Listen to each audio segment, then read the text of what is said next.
Intro میں آپ نے ایک بات کہی کہ یہاں پر مختلف مسالے کے علماء آتے ہیں اور گفتگو کرتے ہیں اور آسان انداز سے ایک دوسرے کی بات سنتے بھی ہیں اور اس کی تائید بھی کرتے ہیں. بے شک تو حقیقت یہ ہے کہ ہم باہر بھی ایسے ہی ہیں, ماشاءاللہ, ہم بہت- باہر بھی بہت ایسے ہی ہیں, ایک دوسرے کی باتیں سنتے بھی ہیں اور تائید بھی کرتے ہیں. بلا وجہ عداوت جو ہے یہ علم کے منافی ہے, صحیح اور جو خوامخواہ کی عداوت ہے وہ جہل ہے, صحیح وہ جہل کی بنیاد پر ہوا کرتی ہے. علم تو شعور دیتا ہے, تو صحیح اس وجہ سے جب ہم علم کی بات کرتے ہیں تو ہم شعور کی بات کرتے ہیں, جہل کی بات نہیں کرتے اور عداوت کی بات نہیں کرتے. اور اللہ تعالیٰ ہماری قوم کو بھی یہ سمجھ دے اور توفیق دے کہ جو اس پر عمل کریں.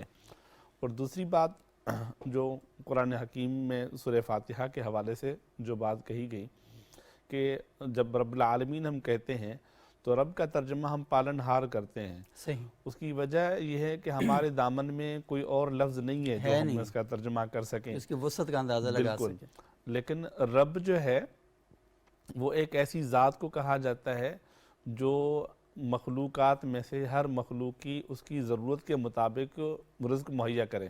واہ, اور اب ایک بچہ اگر ماں کے پیٹ میں ہے تو اس کی ضرورت کچھ اور ہے, ماں کی گود میں اس کی ضرورت اور ہے, زمین پر چلتا پھرتا ہے اس کی ضرورت اور ہے, جوان ہے تو اس کی ضروریات اور ہیں اور خوراک اور ہے, اور جب ضعیف ہوتا ہے تو وہ اس کی خوراک اور ہے, بیمار ہے تو اس کی خوراک علاج معالجہ دوائی بھی ہے.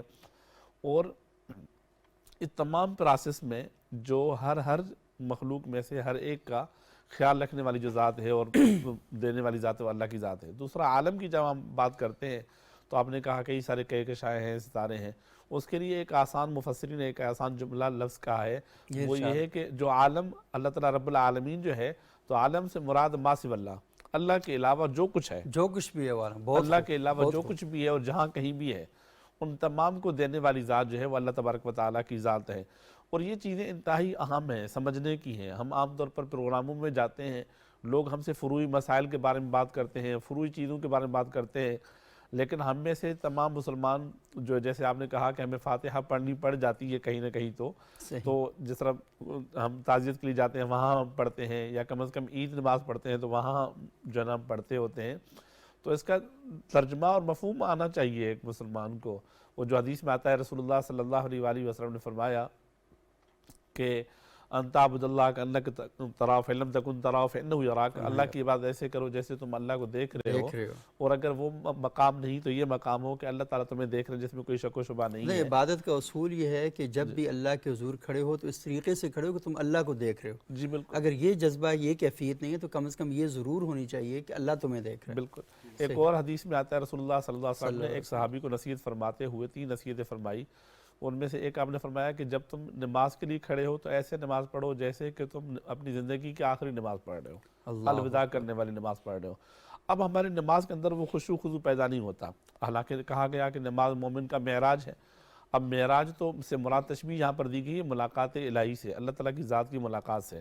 اور جب رسول اللہ صلی اللہ علیہ وسلم معراج سے تشریف لائے, اور یہ چونکہ رجب کا مہینہ ہے اور اس میں اسراء کا واقعہ بھی آتا ہے, تو جب لوگوں نے یہ بات سنی, بعض نے تو انکار ہی کیا, لیکن جنہوں نے اقرار کیا ان کے لیے بھی حیرت کی بات تھی کہ اس دنیا میں یہ مقام حاصل ہونا کہ ذات الہی سے ملاقات ہونا.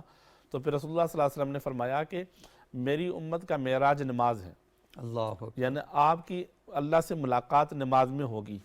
اور آپ کے معراج خود معراج کر کے آئے اور امت کی معراج کا اہتمام بھی کر امت کی معراج کا اہتمام ہے کہ امت کا معراج نماز میں ہے. اب جب آدمی اللہ اکبر کہتا ہوتا ہے تو اللہ اکبر کہنے کے بعد جب جیسے آدمی ہاتھ اٹھاتا ہے تو اس کا مطلب ہے کہ دنیا کی تمام چیزوں کو, تمام مفادات مسائل کو پیچھے چھوڑ کے اللہ کی ذات کو میں سامنے پاتا ہوں. اور پھر اللہ کی تعریف ان الفاظ سے کرتا ہے جن الفاظ کو اللہ تعالیٰ نے خود سکھایا. واہ. اب سورہ فاتحہ کے وہ الفاظ ہیں, ایک تو ہوتا ہے نا میں آپ کی شان میں تعریف کروں, ممکن ہے کہ مبالغہ آرائی کر لوں, ممکن ہے کہ وہ الفاظ نہ کہہ سکوں جو آپ چاہتے ہوں, جو حقیقت ہو, لیکن اللہ تبارک و تعالیٰ کی ذات نے اپنی تعریف کے وہ کلمات سکھائے. الحمدللہ رب العالمین الرحمن الرحیم مالک یوم الدین. اس کو کہتے ہیں فطری طریقہ مانگنے کا. جیسے کوئی آدمی مانگنے والا آتا ہوتا ہے تو وہ مانگنے کے لیے پہلے کیا کرتا ہے کہ آپ کی حیت دیکھ کر کے, اگر آپ سفر پر جا رہے ہیں تو آپ کو کہے گا آپ کا سفر خیر سے گزرے, اگر آپ پڑھنے جا رہے ہیں تو آپ امتحان میں کامیاب ہوں، اگر بچے ساتھ ہوں تو پھر وہ آپ کو کہتا ہے کہ بچوں کی زندگی دراز ہو۔ اس طرح کی تعریفی کلمے کے کہنے کے بعد پھر اپنی عاجزی بیان کرتا ہے، پھر کہتا ہے میں لاچار، میں کمزور، میں بھوکا، میں معذور، اور اس کے بعد پھر مدعا پیش کرتا ہے۔ سب سے پہلے آ کر کے نہیں کہتا کہ مجھے 10-20 روپے دے دو، بلکہ پہلے آ کر کے آپ کی تعریف کرے گا، پھر اپنے عاجزی اور کمزوری بیان کرے گا، پھر اپنا مدعا بیان کرے گا۔ تو سورہ فاتحہ کے اندر بھی پہلی 3 آیات میں اللہ تبارک و تعالیٰ کی تعریف ہے، اور اس کے بعد پھر اپنی کمزوری ہے، ایاک نعبد و ایاک نستعین، یعنی میں اتنا عاجز اور کمزور ہوں، تیری ذات کے علاوہ تو میرے کوئی چارہ ہی نہیں ہے، صحیح، اور تیری ذات کے علاوہ تو میں کسی سے مدد بھی نہیں مانگتا، صحیح، تیری ذات سے ہی مدد مانگتا ہوں، اور تیری ذات کے ہی سامنے میں جو نا سجدہ ریز ہوتا ہوں۔ اس کے بعد اپنا مسئلہ آتا ہے اہدنا الصراط المستقیم۔ صراط المستقیم، صحیح، تو پھر یہ صراط مستقیم کی جب ہم طلب کرتے ہوتے ہیں تو کتنی حیرت کی بات ہے کہ ہم صراط مستقیم یعنی دنیا اور آخرت کی کامیابی چاہتے ہوتے ہیں، لیکن ہماری توجہ کہیں اور بٹی ہوئی ہو، یا ہم اس معنی اور مفہوم کو نہ سمجھ رہے ہوں۔ صحیح، اس کی مثال بیانی ایسے ہی ہے جس طرح میں اس طرح جو چہرہ کر کے آپ کو کہوں 1 لاکھ روپے تو مجھے دے دو، تو آپ بھی کہیں گے کیا بات کر رہے ہیں، تھوڑا بات تو صحیح طریقے سے کرو۔ متوجہ تو ہوں، جی بالکل، بات کرنے کا تو طریقہ اتنی بڑی بات اور اتنی بڑی ذات سے جب بات کی جا رہی ہو تو اس کے اندر وہ سلیقہ ہونا چاہیے، اور وہ معنی اور مفہوم کی تفہیم سمجھ ہونی چاہیے، پھر جا کر کے بات کرتے تو واقعی وہ نماز آدمی کے لیے معراج بنتی ہوتی ہے۔ اچھا، یہ بہت مجھ سے بڑی اہم بات ہے، لیکن میں تو ابھی تک اٹکا ہوں سورہ فاتحہ کی پہلی آیت پر کہ الحمدللہ رب العالمین، تمام تعریفیں اللہ کے لیے ہیں، اور آپ نے بہت ہی اچھے طریقے سے بتایا کہ ہمارے زبان کی وسعت ہی اس میں اتنی تنگی ہے، اس کی وسعت میں اتنی تنگی ہے کہ وہ بیان ہی نہیں کر پا رہی کہ رب العالمین اصل میں ہے کیا۔ اور دوسری بات یہ ہے کہ جب اللہ تعالیٰ یہ تقاضا کرتے ہیں، یہ ڈیمانڈ کرتے ہیں کہ کہو کہ تمام تعریفیں اللہ ہی کے لیے ہیں جو رب العالمین ہے، تو میرے تو ہاتھ میں آتا ہی نہیں ہے کہ میں کیسے سمجھ سکوں کہ مجھے تو ابھی اس عالم کا نہیں پتہ، جس عالم میں بیٹھا ہوا ہوں مجھے تو پتہ ہی نہیں کہ یہ کتنا ہے، اور میں اس پورے ملک کو نہیں سمجھ سکا ابھی تک، اس ملک کو نہیں جان سکا کہ اس میں کیا کیا چیزیں ہیں، کیسی کیسی چیزیں ہیں۔ میرے دعوے تو بہت بلند ہیں، جتنی میری جہالت بڑھتی جا رہی ہے اتنے میرے دعوے بلند ہوتے جا رہے ہیں، لیکن مجھے سمجھ نہیں آ رہی کہ یہ اصل میں ہے کیا۔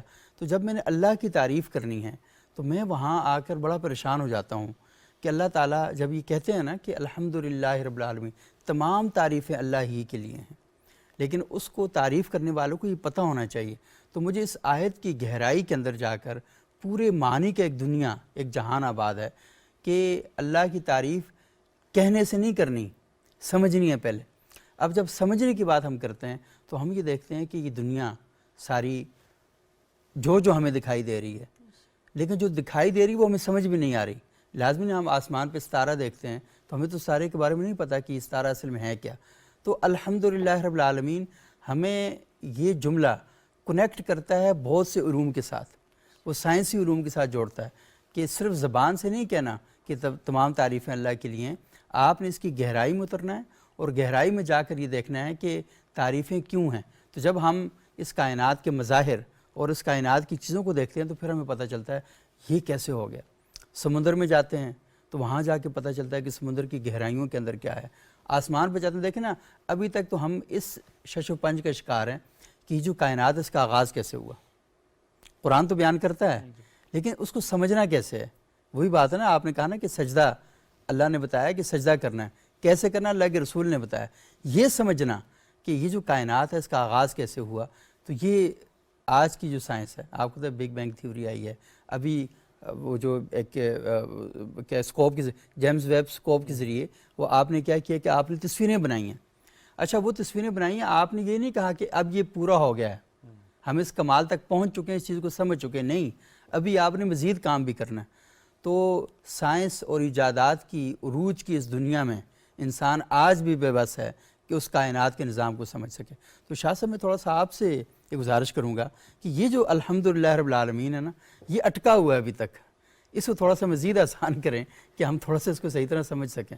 بنیادی طور پر یہ سورہ جو ہے سورہ مبارکہ دعا ہے، صحیح، یہ سورہ مبارکہ سورہ دعا بھی ہے۔ سورہ دعا ہے۔ اچھا، دعا جب ہم کہتے ہیں نا تو انسان کی تمام تر ضرورتیں اس میں آ جاتی ہیں، صحیح، دنیا اور آخرت کی ساری ضرورتیں، سارے معاملات اس میں آ جاتے ہیں۔ اب اس کی ابتدا اللہ تعالیٰ نے کیسے کروائی؟ ابتدا کے لیے اتنا بڑا جملہ ہمیں دیا الحمدللہ، صحیح، یہ اتنا بڑا جملہ ہے اور اتنا بڑا پاورفل جملہ ہے کہ رسول اللہ صلی اللہ علیہ وسلم نے فرمایا لفظ الحمدللہ اس حیثیت اتنی ہے، یہ اس کی عظمت اتنی ہے کہ جب بندہ الحمدللہ کہتا ہے تو زمین و آسمان کے درمیان جو خلا ہے یہ بھر جاتا ہے. اللہ اکبر. لفظ الحمدللہ سے بھر جاتا ہے. زمین و آسمان کے درمیان جو خلا ہے یہ کتنا خلا ہے، کوئی سمجھ سکتا ہے اس کو؟ اس جملے کی پاور اتنی ہے اور اس جملے کے اندر عظمت اتنی ہے، اسی لیے اللہ تعالیٰ نے قرآن پاک کی ابتدائی لفظ حمد سے کی. صحیح. ٹھیک ہے کہ الحمد، تمام تعریفیں. کتنی تعریفیں کسی کی ہو سکتی ہیں، کتنی کسی کی اچھی تعریف ہو سکتی ہے، کتنی کسی کی تعریف بیان ہو سکتی ہے، یا کوئی تعریف کتنا لائق ہوتا ہے. جتنی دنیا کے اندر تعریف ہو سکتی تھی اور جتنی ہو سکتی ہے اور جتنی قیامت تک ہوگی اس سے بھی بڑھ کر میرا رب اس کا زیادہ حقدار ہے. اس لیے فرمایا الحمدللہ. رسول اللہ صلی اللہ علیہ وسلم نے آخری الفاظ جو فرمائے تھے وہ یہ تھے کہ اللہ ہم اس طرح تیری تعریف کرتے ہیں جس طرح کما یلیق بشانہ، واہ، جس طرح تیری شان کے لائق ہے. شان اب کے یہ لائق. جملہ وہ ہے کہ جس میں تو سارے ہتھیار ڈال دیے نا، ہاں یہ ساری ہتھیار میں نے ڈال دیے کہ مجھے بے کوئی بس پتہ، ہو گئے ہیں. بے بس ہو گئے ہیں، بے کس ہو گئے ہیں. لیکن وہ جو جملہ میرے رب تو نے کہا ہے نا، وہ جو تو نے فرما دیا الحمدللہ، صحیح. بس وہی جملہ ہماری زبان پر جاری ہو سکتا ہے. اس کی تہ میں یا اس کی گہرائی میں جانا وہ بھی ہمارے بس کی بات نہیں. صحیح. لیکن ساتھ ہی فرمایا رب العالمین. یہ جو جملہ ہے یہ اس سے بھی عظیم ہے. یہ قرآن پاک کا ہر اگلا جملہ پچھلے جملے سے عظیم ہوتا ہے، اور قرآن پاک کا ہر جملہ جو ہے دوسرے کی تشریح بھی ہوتی ہے اور توضیح بھی ہوتی ہے. اس لیے جو دوسرا جملہ ہے اس سے بھی بڑھ کر ہے. ایک لفظ رب ہے، ایک عالم ہے، دونوں لفظ علیحدہ علیحدہ استعمال ہوئے ہیں. اور رب کہتے ہیں کہ چیز کو ابتدا سے لے کر انتہا تک لے کر جانا، اور ابتدا سے لے کر جس طرح مفتی صاحب نے فرمایا کہ اس کی تمام تر ضروریات کو پورا کرنا، صحیح. اور تمام تر معاملات کو اس کو دیکھنا، اور ہر چیز کے اوپر دسترس، مکمل دسترس رکھنا، مکمل پاور اور طاقت رکھنا، اس کو رب کہا جاتا ہے. اچھا عالم، سبحان اللہ، عالم کی بات کریں تو عالم تو کوئی ایک تو عالم ہے ہی نہیں. صحیح. اللہ تعالیٰ نے لفظ یہاں پر جمع کا استعمال کیا ہے، اور اس سے عالمین. یہ عالمین ہے، عالم ایک نہیں ہے. یاد رکھیں کہ عالم تو بڑے ہیں. جب ہم عالم ارواح میں تھے تو ایک عالم وہ بھی ہے، جب ماں کے پیٹ میں آئے تو ایک عالم وہ بھی ہے. ان کسی عالم کا دوسرے کے ساتھ کوئی کنیکٹ نہیں ہے، کوئی تعلق نہیں. ہر عالم ایک مستقل عالم ہے. ہر عالم جو ہے، ہر دنیا ایک مستقل دنیا ہے. صحیح. ماں کے پیٹ کے اندر ایک مستقل اور ہمیں یاد بھی عالم نہیں ہے، ہمیں یاد ہی نہیں، ہمیں پتہ ہی نہیں ہے. صحیح. پھر ماں کی چھاتی میں ایک الگ عالم تھا جب ہم وہاں پر تھے. باپ کی پیٹھ میں ایک الگ عالم تھا جب ہم وہاں پر تھے. پھر وہاں سے کن کن پروسیس اور کن کن عالموں سے ہوتے ہوئے ہم دنیا میں آئے. ہمارا بچپن بھی ایک عالم ہے، جوانی بھی ایک عالم ہوتی ہے، پھر بڑھاپا بھی ایک عالم ہوتا ہے. یہ تو انسان کی زندگی ہے نا کہ عالم اس کے کتنے چینج ہوتے ہیں. لیکن یہ ہے کہ زمین کے نیچے بھی ایک عالم ہے، زمین کے اوپر بھی ایک عالم ہے، پھر ہوا میں بھی ایک عالم ہے، فضا میں بھی ایک عالم ہے، پھر اس سے اوپر کہکشائیں ایک عالم ہے، سمندر سورج ایک عالم ہے، چاند ایک عالم ہے، ستارے عالم ہیں، پھر آسمان ایک عالم ہے، پھر اوپر آسمان کے اوپر کیا کچھ، یہ سارے عالم ہی ہیں. ٹھیک ہے. پھر آپ سمندر بھی ایک عالم ہی ہے، سمندر کی معاملات کون سمجھ سکتا ہے. جنگلات بھی ایک عالم ہی ہے، پہاڑ بھی ایک عالم ہی ہیں. ہر جگہ علم کے خزانے یہ عالم ہے سارے کے سارے. آپ اس کو کسی ایک جملے میں بند نہیں کیا جا سکتا کہ آپ اس کی تعبیر کسی ایک جملے سے نکال لیں. یوں سمجھیے کہ دنیا میں جو انسان جو کچھ دیکھ رہا ہے اور جو نہیں دیکھ رہا، جو میرے رب نے بیان کیا ہے، وہ سب کا سب عالم ہے. اور ہمارا ایمان ہے کہ ان سب کا تخلیق کار اللہ ہے. ان سب کو بنانے والا بھی اللہ ہے، ان سب کو چلانے والا بھی اللہ ہے، اور ان سب پر دسترس بھی اللہ کی ہے، اور ان کو ختم بھی اللہ ہی کرے گا. صحیح. یعنی کہ سب کا سب نظام جو ہے یہ رب العالمین کا معنی یہ بنتا ہے. اس کو دونوں جملوں کو آپس میں ملا لیں تو پھر معنی یہ بنے گا کہ یہ رب ہے عالم کا، اور جو بھی عالم ہے ان تمام عالم کے اوپر تمام تر دسترس اور تمام تر قوت اور پاور اور طاقت وہ کس کی ہے؟ وہ میرے اللہ کی ہے. وہ اللہ کی ہے. اور اللہ تعالیٰ کو یہی بات ہے کہ اس کی حمد اور ثنا بیان کرنے سے پہلے آپ کو یہ دیکھنا چاہیے کہ عالم اصل میں ہیں کیا. اور کیونکہ ہم یہ دیکھتے ہیں کہ جو میڈیکل جو ڈاکٹر ہے تو وہ جب اللہ تعالیٰ کی حمد بیان کرے گا تو وہ انسان کی باڈی کو دیکھے گا کہ یہ باڈی کیسی ہے، وجود انسان کو دیکھے گا تو پھر وہ دیکھ کے حیران رہ جائے گا کہ آج 40 سال سے یہ کان میرے جسم کا حصہ ہے، اور صبح و شام اس کو میں دھوتا بھی ہوں، ہاتھ بھی لگاتا ہوں، ٹچ بھی کرتا ہوں. اس میں تھوڑی سی تکلیف ہو جاتی ہے تو یہ کان میرا ہے، مجھے پتہ ہی نہیں چلتا اس میں تکلیف کیا ہے. تو میں ایک ایسے بندے کے پاس جاتا ہوں جس کو زندگی میں پہلی بار دیکھ رہا ہوں، اسے جا کر کہتا ہوں کہ یار یہ میرا کان ہے، اس میں درد ہو رہا ہے. وہ 5 منٹ 10 منٹ اس کان کو دیکھتا ہے اور مجھے دوا ریکمینڈ کرتا ہے. اور میں 40 سال سے میرے ساتھ لگا ہوا ہے، میں اس کان کو نہیں سمجھ سکا، اور میں دعوے اتنے بڑے کرتا ہوں کہ میں یہ جان چکا ہوں، میں یہ جان چکا ہوں. تو میڈیکل ڈاکٹر جب اللہ کی حمد بیان کرے گا وہ کسی اور جگہ سے کھڑے ہو کے بیان کرے گا.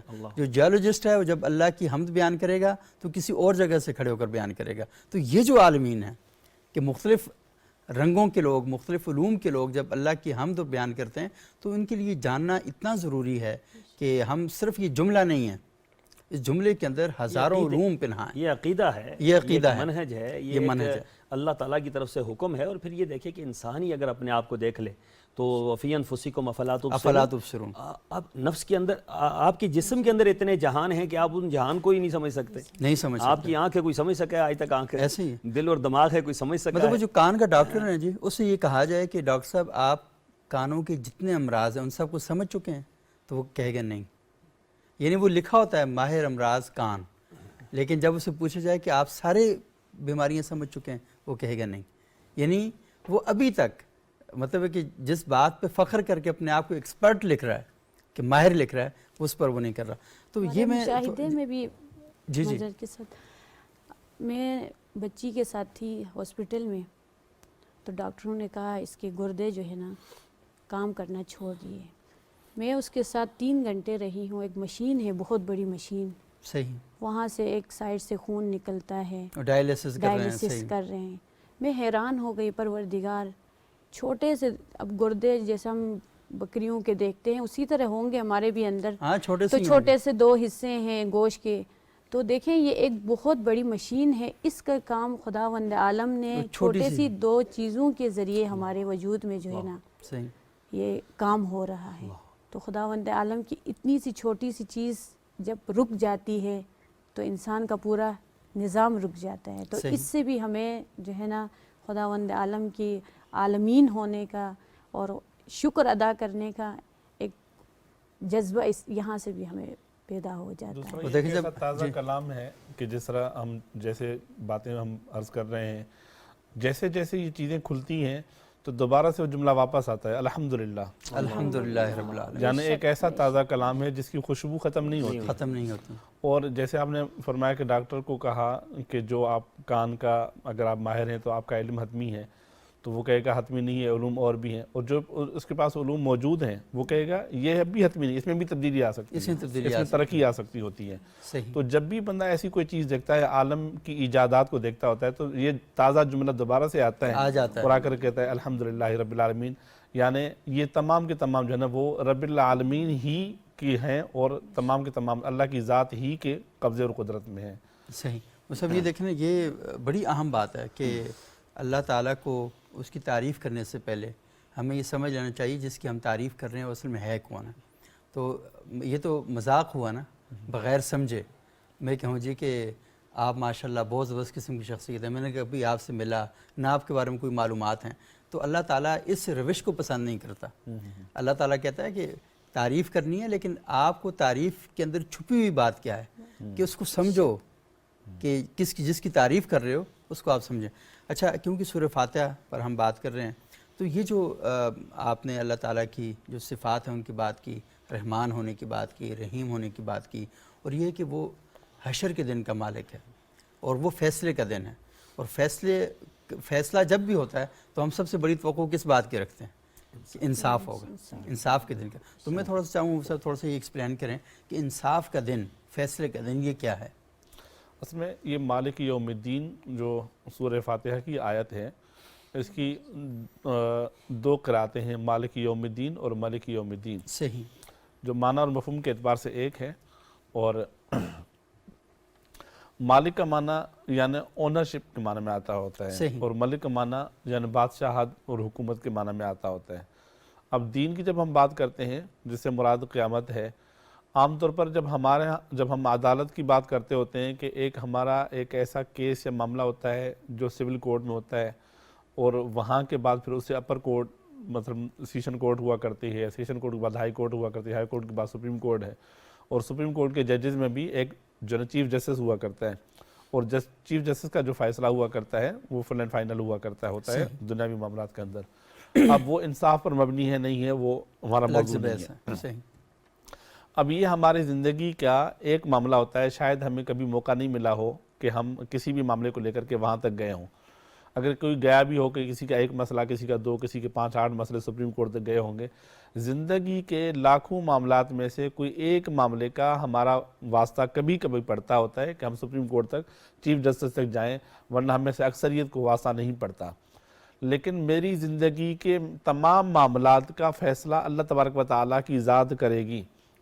بے شک اب یہ ایک مسئلہ جو ہمارا وہاں تک جاتا ہوتا ہے اور وہاں پر جا کر کے فل اینڈ فائنل ڈیسیجن ہوتا ہے، تو میری زندگی کے یعنی روزانہ میرے ہزاروں معاملات ہیں جو میں بات کر رہا ہوں، جو میں دیکھ رہا ہوں، جو میں عمل کر رہا ہوں، جہاں جا رہا ہوں، جہاں سے آ رہا ہوں، اور جس کے بارے میں سوچ رہا ہوں، اور جو کچھ میرے لوگوں کے ساتھ معاملات ہیں، ان تمام معاملات میں روزانہ میرے ہزاروں معاملات ہوتے ہیں. یہ جمع ہوتے لاکھوں کروڑوں معاملات ایک شخص کے ہوا اور کرتے ہر ہیں. شخص کی رپورٹنگ ٹیم اس کے ہر ساتھ شخص کی رپورٹنگ ٹیم اس کے ساتھ موجود ہے. اور پہلے یہ چیزیں سمجھ میں نہیں آتی تھی، ابھی تو ڈیٹا سائنس نے آ کر کے بتا دیا کہ یہ کوئی ناممکن نہیں ہے. جی بالکل. وہ جیسے کہتے ہیں کہ کہیں اگر ہم جا رہے ہوتے ہیں تو سائن لگا ہوتا ہے کہ کیمرہ کی آنکھ آپ کو دیکھ رہی ہے، بندہ بالکل ٹھیک بھی ہو لیکن ایک نظر پھر بھی مار لیتا ہے اپنے اوپر کہ ایک نظر پھر بھی دیکھ لو. ڈرائیو کر رہا ہے تو کہتے ہیں جی کیمرہ مطلب آگے جو ہے کیمرہ کی نظر سے آپ کو دیکھا جا سکتا ہے، تو پھر آدمی ایک نظر اپنے آپ کو دیکھ لیتا ہوتا ہے. اور یہاں تو ہر وقت یعنی ہر لمحے کو دیکھ لیا جاتا ہے، نہ صرف ظاہر کو بلکہ باطن کو بھی دیکھا جا رہا ہوتا ہے.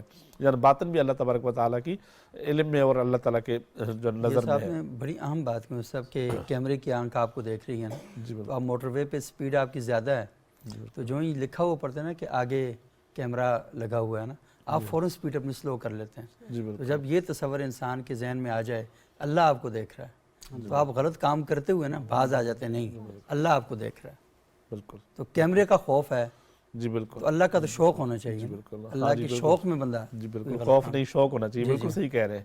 یعنی خوف اور شوق جب دونوں آ جائے نا تو پھر یہ ہوتا ہے کہ آدمی کا یعنی تون کرہن جو ہے نا وہ اللہ تبارک و تعالیٰ کی اطاعت اسی میں آ جاتی ہوتی ہے.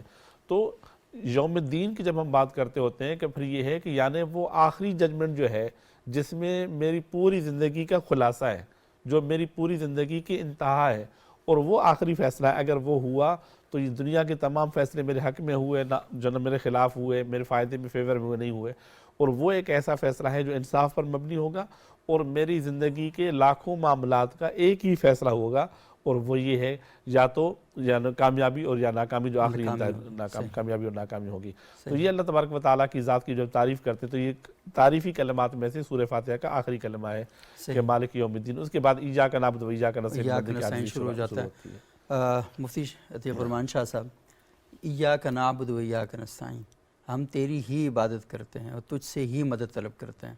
تو تھوڑا سا اس کو تشریح کریں کہ اس میں اللہ تعالیٰ ہم سے کیا بات کر رہے ہیں. مطلب انسان اللہ کو کہہ رہا ہے نا کہ ہم تیری ہی عبادت کرتے ہیں اور تجھ سے استعانت طلب کرتے ہیں.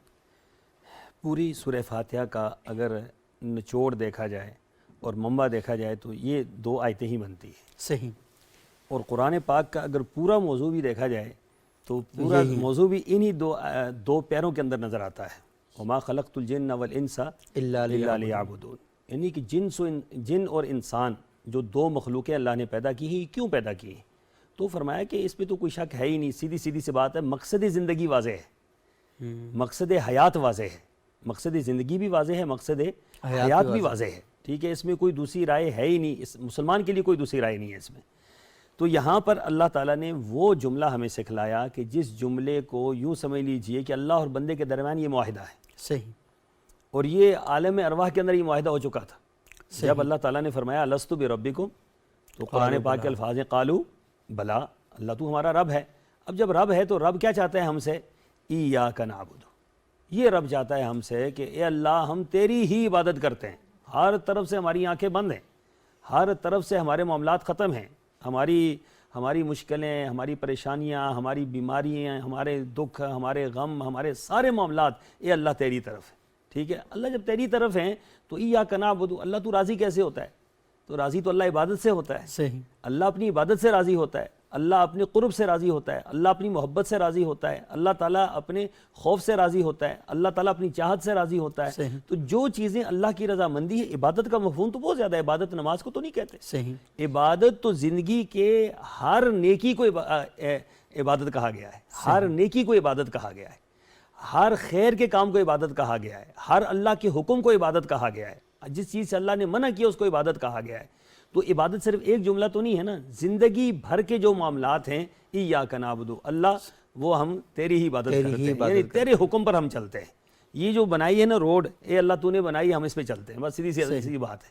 اللہ کی جو حکم تو نے دیا ہے اور اس پر ہم چلتے ہیں. وَأَنَّ هَذَا صِرَاطِ مُسْتَقِيمًا فَاتَّبِعُوهُ وَلَا تَتَّبِعُوا السُّبُلَ فَتَفَرَّقَ بِكُمْ عَنْ سَبِيلِهِ. فرمایا کہ سیدھا راستہ تو میرا راستہ ہے اور اس راستے پر چلو. اس راستے پر چلنا کیا ہے؟ کیا کوئی راستہ ہے اس پہ چلنا ہے؟ نہیں. اللہ نے جو عبادت کے طریقے جو بتلائے ہیں اور اللہ تعالیٰ نے جو عبادت کا حکم دیا ہے وہ بندہ پورا کرتا ہے. وہ اللہ سے معاہدہ کر رہا ہوتا ہے کہ یا نعبد، اللہ عبادت میں تیری کرتا ہوں، بس عبادت میں تیرے ساتھ کسی اور کو نہیں ملاتا. صحیح. ٹھیک ہے، عبادت میں تیرے علاوہ کوئی بھی شریک نہیں ہو سکتا. اب دوسری بات فرمایا، اس سے بڑی بات کہہ دی، اس سے اگلا جملہ اس سے بڑا ہے. صحیح. وَإِيَّاكَ نَسْتَعِينُ. انسان کو سب سے بڑی ضرورتیں پیش آتی ہیں، معاملات پیش آتے ہیں، دکھ غم پریشانیاں پیش آتی ہیں. ٹھیک ہے، دن رات بندہ انہی باتوں میں الجھا رہتا ہے. تو اللہ جب مدد میں مانگوں تو میں کس سے مدد مانگوں؟ کس سے مدد مانگوں؟ جب عبادت تیری کر رہا ہوں تو مدد کے لیے کوئی اور دروازہ کھٹکاؤں گا؟ نہیں. فرمایا وَإِيَّاكَ نَسْتَعِينُ. اللہ پھر میں نے مدد جب مانگنی ہے تو وہ تجھ سے مانگنی ہے. وہ تجھ سے مانگ. مدد کا دروازہ بھی تیرا ہی ہے. میری نگاہیں جب اٹھیں گی اور وہ تیری طرف اٹھیں گی، میری نگاہیں بند ہوں گی تو تیری طرف سے ہی معاملات سارے ہوں گے. جب بھی میری آواز بلند ہوگی تو تیری صدا جو ہے لگے گی. میرے جب ہاتھ بلند ہوں گے تو تیرے دربار میں بلند ہوں گے. میری جب بھی آواز جو ہے وہ پکارنے کے لیے پکارے گی تو وہ تجھے پکارے گی. تو فرمایا کہ وَإِيَّاكَ نَسْتَعِينُ. اے اللہ ہم تیری ہی، تجھ ہی سے کیا کرتے ہیں؟ مدد چاہتے ہیں. صحیح. مدد کا معنی پھر ایک معنی میں استعمال نہیں ہوتا. استعانت جو ہے وہ ہر چیز میں ہوتی ہے، چھوٹی سے لے کر بڑی تک. رسول اللہ صلی اللہ علیہ وسلم نے کیا فرمایا؟ آپ نے فرمایا جوتی کا تسمہ ٹوٹ جائے اللہ سے مانگو. اللہ سے مانگو. نمک ختم ہو جائے وہ بھی کس سے مانگو؟ وہ بھی اللہ سے مانگو. آپ اللہ سے مانگ کر جب بازار میں نکلیں گے نا تو آپ کو ہر چیز میسر آ جائے گی. جب آپ ویسے ہی اپنے اس پہ نکلیں گے تو ہو سکتا ہے چھوٹی سی چیز جو ہے وہ آپ کو نہ ملے. ٹھیک ہے. ایاک نعبد و ایاک نستعین. نستعین جو ہے یہ بنیادی طور پر عبادت کی انتہا ہے. صحیح. یہ ہماری ضرورتوں کو بیان کرنے کی انتہا ہے کہ اللہ جب بندہ دن رات ضرورتیں ہیں ہماری، ہم سب کچھ آپ سے ہی مانگتے ہیں. 24 گھنٹے ہماری ضرورتیں ہیں اور سب کچھ چھوٹی سی چیز سے لے کر ایک رائی کے دانے سے لے کر جنت تک جو ہے ہم کس سے مانگتے ہیں؟ اللہ تعالیٰ ہی سے مانگتے ہیں. یہ بندے اور اللہ کے درمیان ایک معاہدہ ہے. یہ بندے اور اللہ کے درمیان ایک ہم آپ کی عبادت کریں گے اور آپ سے ہی مدد آپ ہی سے مدد مانگیں. یہ دو جملے ہیں ٹوٹل اور پوری زندگی کا یہ معاہدہ ہے. زندگی کا خلاصہ ہے. اور آپ نے بڑی اچھی بات کی. قرآن کی جو آیت کا ریفرنس آپ نے دیا سورہ جن میں کہ وَمَا خَلَقْتُ الْجِنَّ وَالْإِنسَ إِلَّا لِيَعْبُدُونَ، کہ ہم نے جنوں کو اور انسانوں کو اس لیے پیدا کیا کہ وہ اللہ کی عبادت کریں. معرفت خداوندی کا حصول جو ہے وہ بنیادی جو مقصد ہے. اور یہ جو ایاک نعبد و ایاک نستعین، بہت ہی خوبصورت آپ نے بات کی کہ ساری چیزیں جو ہیں وہ جو عبادت کے اندر صرف یہی نہیں ہے کہ آپ نے نماز ہی پڑھنی ہے، روزہ رکھنا ہے، حج زکوٰۃ. آپ کی دنیا کا ایک ایک معاملہ جو آپ نے پہلے پروگرام میں ارشاد فرمایا تھا کہ یہ عبادات سکھاتا ہے، عقائد سکھاتا ہے، عبادات سکھاتا ہے اور معاملات سکھاتا ہے. تو عقائد کے باب میں یہ عقیدہ ہے مسلمانوں کا کہ وہ اللہ ہی کی عبادت کرتے ہیں اور اللہ ہی سے مدد مانگتے ہیں. اور پھر یہ جو عقیدے کے اندر معاملہ بھی چھپا ہوا ہے کہ اللہ ہی کی عبادت کرتے ہیں، تو کیونکہ ہر چیز عبادت ہے تو وہ اپنے والدین کے ساتھ جو تعلق ہے، احترام کا تعلق ہے، وہ بھی عبادت ہے. جو کاروبار کے اندر بالکل فیئر ہو کے کاروبار کرنا ہے وہ بھی عبادت ہے. اور کوئی بھی معاملہ ہے وہ سارے کے سارے عبادت میں شامل ہوتے ہیں. جب یہ سارے کام کریں گے تو بعض اوقات یہ عین ممکن ہے کہ آپ کی ضرورتیں بھی ہیں اور آپ کو پریشانیاں بھی آئیں گی. لوگ پھر آپ پر کیچڑ بھی اچھالیں گے، لوگ آپ کے لیے پرابلم بھی کریٹ کریں گے. تو مدد آپ نے اللہ کی ذات سے مانگنی. تو میں چاہوں گا کہ اگلی آیت سے آپ مدد مانگ کے انسان حرکت کرتا ہے تو خداوند عالم آگے مدد کے لیے رستے کھول دیتا ہے. یہ نہیں کہ مدد مانگ کے آپ بیٹھ جائیں تو اللہ نے لا کے آپ کے سامنے تو نہیں رکھنا ہے. صحیح، بالکل. یعنی مدد مانگے، خدایا میں اس رستے کے لیے نکل رہا ہوں تو اس رستے کو مجھے خیر و برکت والا راستہ، خیر و برکت والا راستہ کر دیں. صحیح. یا سفر پہ نکل رہے ہیں، خدایا میرے سفر کو بخیر کریں. یعنی سفر بخیر کریں کہہ کے گھر میں بیٹھ جائیں تو سفر بخیر تو نہیں ہوگا. سفر کے لیے سفر کرنا پڑے گا. خدایا مجھے حلال رزق عطا کریں. حلال رزق مانگ کے خدا سے یہ مدد مانگ رہے ہیں. مانگ کے آپ گھر میں بیٹھ جائیں تو خدا نے لا کے آپ کے دروازے پہ تو نہیں دینا ہے. صحیح. بس مدد مانگنے سے مراد مانگ کے آپ پروردگار ذات الہی سے آپ نکل جائیں.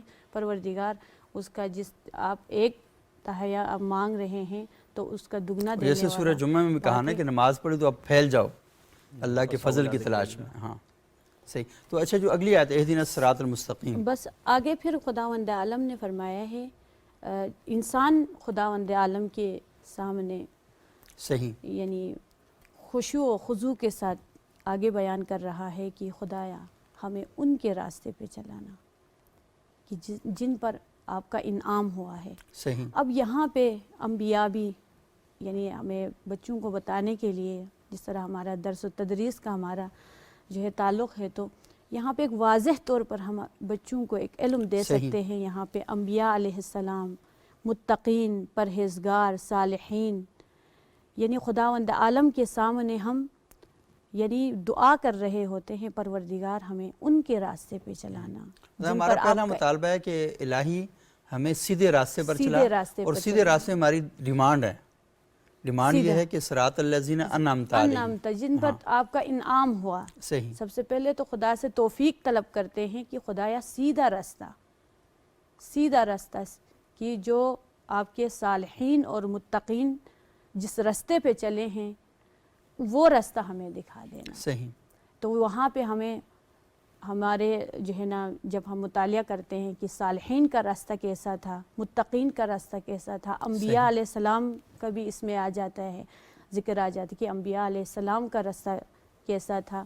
تو خداوند عالم سے یہاں ہم یعنی دعا کر رہے ہوتے ہیں کہ مفتی صاحب نے فرمایا کہ الحمد سورہ فاتحہ دعا ہے خداوند اس بادشاہ کے سامنے پیش ہو کے، جس کے سامنے یعنی ہر عاجز و ناتواں ہر انسان، اس میں یہ کوئی نہیں ہے کہ جی آپ کھڑے نہیں ہو سکتے ہیں تو آپ خدا کی بارگاہ میں نہیں جا سکتے ہیں، آپ کا ہاتھ ٹوٹا ہوا ہے تو آپ خدا کی بارگاہ میں نہیں جا سکتے ہیں، آپ غریب ہیں، آپ کے پاس پیسے نہیں ہیں، آپ بارگاہ خداوندی میں یعنی سجدہ ریز نہیں ہو جاتے ہیں، یا آپ مانگ نہیں سکتے ہیں.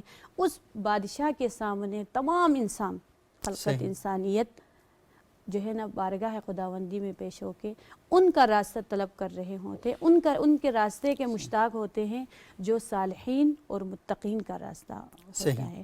اور اس میں آخر میں یعنی انسان دعا کر رہا ہوتا ہے خدایا ولا الضالین، جس پر غیر المغضوب علیہم ولا الضالین، ان کا راستہ نہیں جن پر تیرا غضب نازل ہوا اور وہ گمراہ ہو گئے. صحیح. یعنی یہاں پر گناہگاروں کا ذکر آ جاتا ہے کہ جو اللہ کے جن کے اوپر اللہ کا غضب نازل ہوا ہے، مشرکین جن پر اللہ کا غضب نازل ہوا ہے، کہ انسان اس چیز کا جو ہے نا پناہ مانگ رہا ہوتا ہے اور سیدھے راستے کی خداوند عالم سے طلب کر رہا ہے. سیدھے راستے کی طلب کرتا ہے، اور سیدھا راستہ اللہ تعالیٰ قرآن میں جا بجا بتا رہے ہیں کہ سیدھا راستہ جو ہے وہ کون سا ہے، اور جن لوگوں پر اللہ نے انعام کیا وہ لوگ کون سے ہیں، جن لوگوں پر غضب نازل ہوا وہ کون سے ہیں، جو سیدھی راہ کے سے بھٹک گئے وہ لوگ کون سے ہیں. تو میں مختصراً میں چاہوں گا کہ تھوڑا سا آپ مزید اس بات کو ایکسپلین کریں تاکہ ہماری سورہ فاتحہ آج ختم ہو جائے، پھر ہم آگے سلسلے کو لے کے چلیں گے. جی بالکل.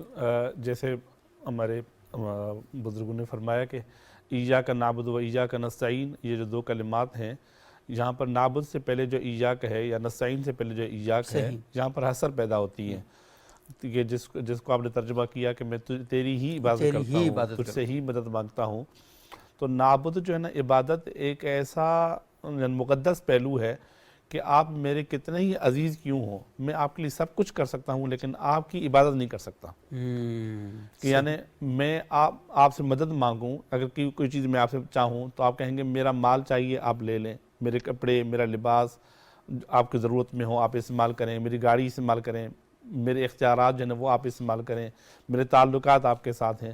لیکن اگر آپ مجھے کہیں کہ جو ہے نا آپ میری عبادت کریں تو میں کبھی بھی نہیں چاہوں گا، کبھی بھی اس کو قبول نہیں کروں گا، جس کی وجہ سے کہ عبادت ایک ایسا خالص پہلو ہے اللہ تعالیٰ کی ذات کا جو اللہ کی ذات کے ساتھ ہی وابستہ ہے. میرے دوست ہوں، والد ہوں، ماں ہوں، رشتہ دار ہوں، کچھ بھی ہوں، میرے باس ہوں، لیکن عبادت کا تعلق اللہ کی ذات کے ساتھ ہے. دوسرا وَإِيَّاكَ نَسْتَعِينُ، یہاں پر مدد طلب کرنے کی بات جو ہے نا، یہاں پر انسان اپنی عاجزی بیان کرتا ہوتا ہے. جس طرح میں صبح صبح آ کر کے آپ کے دروازہ کھٹکاؤں اور کہوں کہ میں اس پریشانی کے عالم میں ہوں اور آپ ہی کے پاس آیا ہوں اور میری پیچھے کوئی اس طرح کی پریشانی ہے اور آپ میری مدد کریں، تو آدمی کہتا ہے جب تم نے سارے دروازے چھوڑ کر کے میرے ہی دروازے پر آیا ہو، تو انسان کی جتنے وسعت میں ہوتا ہے تو آدمی اس کی مدد کرتا ہوتا ہے. تو اللہ کی ذات کا تعلق انسان کے ساتھ، اور جو آدمی اس طرح اللہ کی عبادت کرے تو پھر یہ کہ اللہ تبارک و تعالیٰ اس کے مدعا کو پورا فرماتے ہیں. اس کے بعد جب ہم کہتے ہیں اہدنا الصراط المستقیم، ہدایت کی دو معنی ہیں. جب بھی ہم سے کوئی آدمی کوئی راستہ پوچھتا ہوتا ہے، ہم ایک تو اس کو بتاتے ہیں یہاں سے آپ سیدھا جائیں اور پھر رائٹ اور لیفٹ لیں اور پھر آگے آپ کا مدعا اور مقصد کی جگہ ہوگی. دوسرا یہ ہوتا ہے کہ ہم اس کو ساتھ لے کر کے جاتے ہیں، جا کر کے اس کو اس جگہ پر پہنچا کے آتے ہیں. صحیح. اب ہم یہ جو کہتے ہیں اہدنا الصراط المستقیم، ہم یہ نہیں کہتے کہ اللہ ہمیں ہدایت کی راہ دکھا، وہ ہم نے دیکھی ہوئی ہے، وہ اللہ کی کتاب اور رسول اللہ صلی اللہ علیہ وسلم کی ذات گرامی ہے۔ اب وہ ہدایت کی راہ ہمیں معلوم ہے، ہم کہتے ہیں اس ہدایت کی راہ پر ہم چلتے رہیں اور آخر دم تک چلتے رہیں۔ اور مستقیم کی جو بات ہے ہم ترجمہ کرتے ہیں کہ اہدنا الصراط المستقیم کا معنی سیدھی راہ، صحیح مستقیم کا ایک معنی مضبوط بھی ہے، صحیح، یعنی مضبوط وہ راہ راستہ، جو سیدھی اور مضبوط ہو۔ یہ پگڈنڈیاں نہیں ہیں، کچے جی پکے راستے بالکل، نہیں ہیں کچے یہ۔ پکے نہیں، آدمی یعنی زندگی شکوک و شبہات میں گزار لے، پتہ نہیں یہ ٹھیک ہے نہیں ہے، اور پتہ نہیں میں صحیح بھی جا رہا ہوں یا نہیں جا رہا، یقین کی رات، یقین کے ساتھ صحیح، اور پختہ عزم کے ساتھ آدمی چلے۔ اور پھر ہم اس کے ساتھ مثال دے کر کے کہتے ہیں صراط الذین انعمت علیہم غیر المغضوب علیہم ولا الضالین، ایک متفقہ کلمہ وہ ہے آمین۔ صحیح، یعنی جب ہم یہاں پر پہنچتے ہیں، جتنے سارے لوگ موجود ہوتے ہیں، جتنے سارے نماز میں موجود ہوتے ہیں، یہ ایک ایسی دعا ہے جو الحمد سے شروع ہو کر کے ولا الضالین تک ختم ہوئی ہے، ہم کہتے ہیں آمین، یہ ہماری مشترکہ مفاد ہے اور مشترکہ مدعا ہے، اور یہاں پر ہم آ کر کے تکمیل کرتے ہیں۔ اور پھر یہ ایک ایسا جملہ، ایک ایسا کلمہ ہے جو ہم سب کو ایک جگہ پھر اکٹھے کرتا ہے، ہم چاہے کتنے ہی بٹے ہوئے کیوں نہ ہو، قوموں میں، علاقوں میں اور مسلکوں میں، لیکن یہ سورہ فاتحہ کی جو مدعا ہے اس پر ہمیں اتفاق ہے، اور قرآن مجید جو ہے ایک ایسا جو نا ہدایت کی راہ، ہدایت کی رسی ہے جس پر کسی کو کوئی اختلاف نہیں ہو سکتا۔ صحیح، بہت بہت شکریہ مفتی صاحب۔ اور آپ جب بات بیان کرتے تھے نا ایاک نعبد و ایاک نستعین والی، تو مجھے ایک بڑا مشہور شعر ہے، بچپن میں ہم سنا کرتے تھے کہ ہو جس میں عبادت کا دھوکہ، مخلوق کی وہ تعظیم نہ کر، جو خاص خدا کا حصہ ہے بندوں میں اسے تقسیم نہ کر۔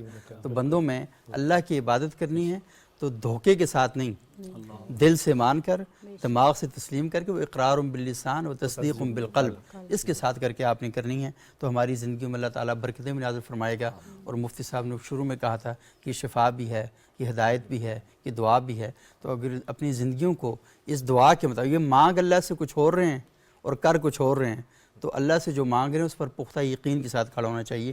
سورہ فاتحہ کے بنیادی جو مقصد اور دعا ہے۔ اور پیغام کو تمام سامعین کے سامنے یعنی بیان کرنا چاہتی ہوں، پہنچانا چاہتی ہوں، اور کچھ بھی نہ ہو، کیونکہ اکثر لوگوں سے ہم پوچھتے ہیں تو کہتے ہیں ہم نے قرآن نہیں پڑھا ہوا۔ صحیح، مفتی صاحب نے بہت خوبصورت شروع میں جملہ کہا کہ صحیح، الحم اور قل هو اللہ تو ہمارے تمام لوگوں کو جو ہے نا یاد ہے، یہ یاد ہے۔ تو بہت اچھا ہے کہ ہم بچپنے سے ہی بچوں کو بھی جو قرآن پڑھنے آتے ہیں یا سوتے سوتے، ہمارے برادر نے بیان کیا کہ ہم ان کو ترجمہ، جو سورہ فاتحہ کا ترجمہ ہے، یہ ہر انسان اگر اس کو یاد کریں تو جب ہم خدا کی بارگاہ میں کھڑے ہو جاتے ہیں اور الحمد پڑھ رہے ہوتے ہیں تو وہ تمام چیزیں جو ہم بیان، صرف ایک عربی کے چند جملات ہم بیان نہیں کر رہے ہوتے ہیں، تو ان خدا کو کی، آپ ہاں بالکل بادشاہ خداوندی کے سامنے ہم جو بیان ہم پڑھ رہے ہیں وہ اس کا ترجمہ جب ہمارے ذہن میں آ جائے گا تو پھر ہم چیز کو سمجھنے میں